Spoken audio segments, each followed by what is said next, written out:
안녕하세요. 강서양천 학원TV의 김지원 주무관입니다. 원장님들, 학원과 교습소를 운영하다가 교육청에서 지도점검을 실시한다고 통보받았을 때 어디서부터 준비해야 될지 막막하지는 않으셨나요? 또 다른 학원에서는 어떤 사항들이 주로 적발되었는지 궁금하지는 않으셨나요? 그래서 오늘 저희가 준비한 영상은 학원 교습소 지도점검 시 주요 적발 유형 탑 7입니다. 적발 유형 탑 7을 설명드리기 전에 원장님들 꼭 기억해 주셔야 하는 게 있는데요. 지난 영상에서도 한번 설명드린 바가 있죠. 학원이나 교습소를 운영하다가 교습비나 강사, 시설 등의 변경사항이 생겼을 때는 꼭 기억해 주세요. 사전 통보.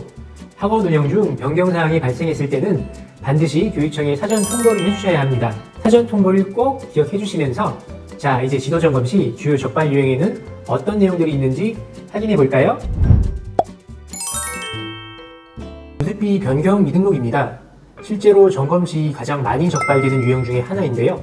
학원과 교습소는 교육청에 등록된 교습비 등만 징수 가능합니다. 교습비를 변경하거나 새로운 교습과정을 신설하실 때는 반드시 교육청에 교습비 변경 등록을 사전에 해주셔야 합니다. 예시를 좀 들어보겠습니다. 고등수학이라는 한 개의 교습과정을 등록하고 해당 교습과정을 고등수학 초급, 중급, 고급 이와 같은 방식으로 구분해서 교습비를 징수하실 경우 이는 교습비 변경 미등록에 해당합니다. 이 경우에는 초, 중, 고급 교습과정을 개별 등록해서 운영해야 합니다. 또한 단기간으로 운영하는 방학 특강을 운영하실 때도 교습비 등록 대상이니 반드시 사전 등록해서 운영하시기 바랍니다. 교습비 이외에도 학원과 교습소에서 징수가 가능한 경비는 모의고사비, 재료비, 피복비, 급식비, 기숙사비, 차량비에 6개 항목의 기타 경비가 있는데요. 이 기타 경비는 징수 가능 항목이니 반드시 교육청에 사전 등록해서 징수하시기 바랍니다. 단 학원에서 교습비와 6개의 기타 경비 이외에 교재비, 사전 레벨 테스트비, 온라인 콘텐츠와 같은 항목은 징수가 불가하다는 점 유의해 주시기 바랍니다.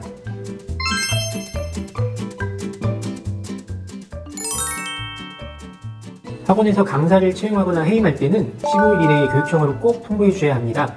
점검 시 많이 놓치는 유형을 설명드리면 강사 채용을 통보 후에 서류 누락 또는 미비로 채용 신고가 반려되었는데도 불구하고 해당 강사분이 채용 등록된 것으로 오인하여 지적되는 경우 강사분께서 그만뒀을 때 해임 통보를 못하거나 지연 신고하는 경우가 종종 있습니다. 실제로 학원을 인계받으면서 이전 운영자분이 계실 때 근무하던 강사분이 해임 통보되지 않은 채로 남아있어 지적된 경우도 있으니 원장님들 학원을 인수인계하실 때는 이 부분 꼭 챙겨보시기 바랍니다. 그리고 원장님이 강의를 할 경우에도 채용 등록을 해야 한다는 점 기억해 주세요. 그리고 교습소의 경우는 강사 채용이 안 된다는 점들 다들 알고 계시죠? 다만 학습자에 대한 편의 제공을 위하여 보조요원을 채용 시에는 교육청에 신고를 해주셔야 하는데요. 간혹 교습소에서 보조요원을 채용 후 교습을 하게 하는 경우가 있는데 보조요원이 교습을 보조하는 행위 시에도 벌점 부과 대상이라는 점 유의해 주시기 바랍니다.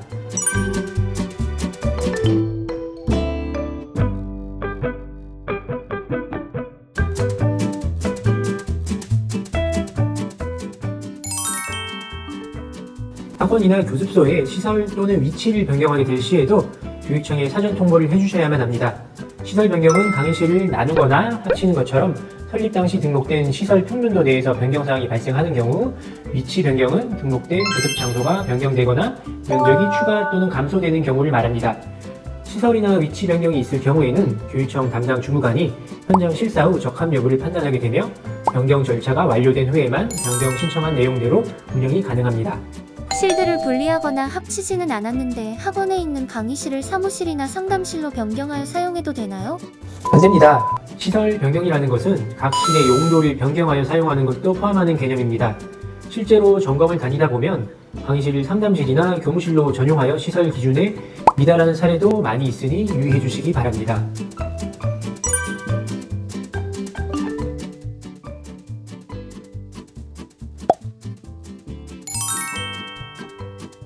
게시사항은 지도점검 시 가장 먼저 살펴보는 사항 중에 하나입니다. 게시사항은 내부와 외부에 게시하여 할 사항이 다른데요. 먼저 내부에는 등록증명서, 교습비 등 게시표, 반환 기준, 학원 강사 게시표 4가지가 게시되어야 합니다. 줄여서 등, 교, 반, 강. 등교 반강을 꼭 기억해 주세요. 교습소는 강사가 없으니 3가지만 해당이 되겠네요. 다음으로 외부에는 교습비 등 게시표 하나만 게시하여 주시면 됩니다. 근데 여기서 중요한 점은 학원이나 교습소가 단독 건물이나 건물 1층 주출입문 인근에 위치하지 않는다면 교습비를 두 군데에 게시하여야 합니다.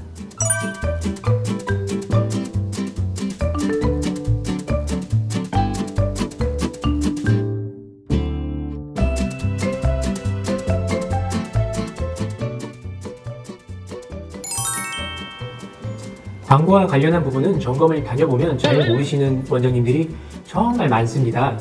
많은 학원과 교습소에서 전단지를 배부하거나 인터넷을 통해 홈페이지나 블로그, SNS를 운영하고 계신데요. 이렇게 홍보를 실시할 경우에는 교습비 등 등록번호, 학원 명칭, 교습 과정 이 네 가지 사항을 하나도 빠짐없이 꼭 표시하여야 합니다. 우리 학원은 블로그도 운영하고 인스타그램도 운영하는데 두 군데 다 말씀해주신 내용을 기재하여야 하는 건가요? 맞습니다. 홈페이지, 블로그, 인스타그램을 포함한 SNS 운영 중인 모든 곳에 광고 시 표시 사항을 기재하여야 합니다.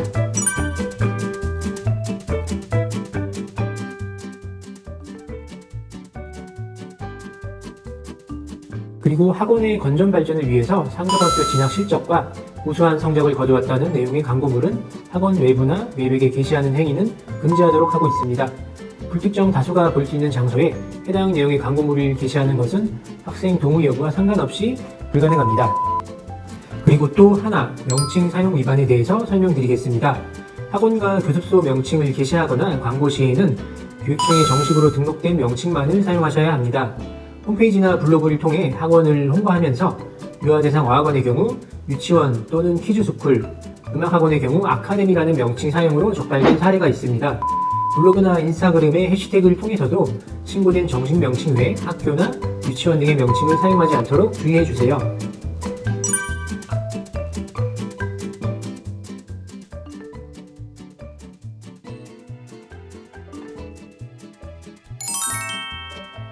다음으로 교습시간 위반입니다. 저희가 심야에 실시로 교습시간 위반 행위 점검을 실시하고 있는데요.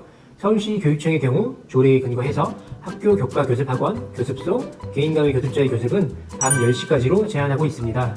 학원 정규 수업은 밤 10시 전에 끝났는데 밤 10시 이후에 학생의 질문에 답변을 해주는 것은 괜찮은 건가요? 안 됩니다. 밤 10시 이후에 학생에게 질의응답을 받거나 상담을 실시하는 것도 안 되며 학생들이 남아서 자습하는 것 또한 학원 설립 운영자가 학습 장소를 제공하는 것에 해당되어 허용되지 않습니다.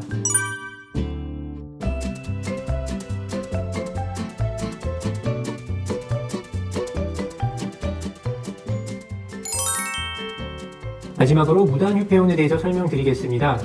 학원과 교습소는 1개월 이상 휴원 또는 휴사하거나 폐원, 폐소하려면 교육청에 신고해야 합니다. 휴폐원을 무단으로 신고하지 않은 경우 계열수에 따라 벌점과 과태료가 차등 부과되는데 특히 과태료 부과 이후 미납 시에는 체납기간에 따라 가산금과 중가산금이 가산될 수 있으니 꼭 기한 내 신고하여 주시기 바랍니다.